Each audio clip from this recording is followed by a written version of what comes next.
16 বছরের দীর্ঘ আন্দোলন, যে আন্দোলনে বাংলাদেশের কোটি কোটি জনতার উপর দিয়ে বোলডোজার চালিয়েছিল স্বৈরাচার শেখ হাসিনা।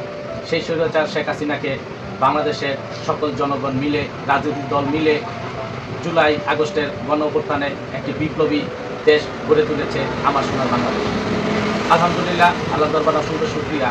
কিন্তু ভয় পাচ্ছি বিভিন্ন পাড়া মহল্লায়, এলাকায়, শহরে, বন্দরে, গ্রামে, পুরো বাংলাদেশ জুড়ে বিভিন্ন দলের নামে অসংখ্য শয়তানের বাচ্চারা, যারা এই স্বৈরাচারের বীজ এখনো রয়ে গেছে, সেই সকল বীজের বাচ্চারা যারা আমার ভাইয়ের উপর দিয়ে বোলডোজার চালিয়েছিল, আমার ভাইয়ের উপরে ছুটে চালিয়েছিল, পাশাপাশি রক্তাক্ত করেছে, আমার ভাইকে খুন করেছে, অঙ্গহানি করেছে। আমার অনেক ভাইরা এখন পর্যন্ত পঙ্গু, অনেকে চোখ নাই।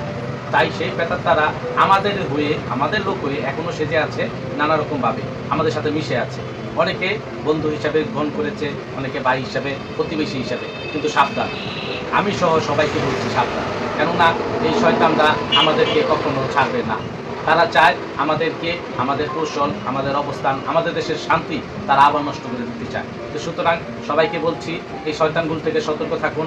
সবাইকে আমরা যত ঐক্যবদ্ধভাবে, যেভাবে শেখ হাসিনাকে এমনকি তার দোসরদেরকে এই দেশ থেকে বিতাড়িত করেছি, পাশাপাশি এই বীজগুলো যেন উপড়ে ফেলতে পারি। তো সবাই আবার এক থাকবেন আশা করি। আল্লাহ হাফেজ।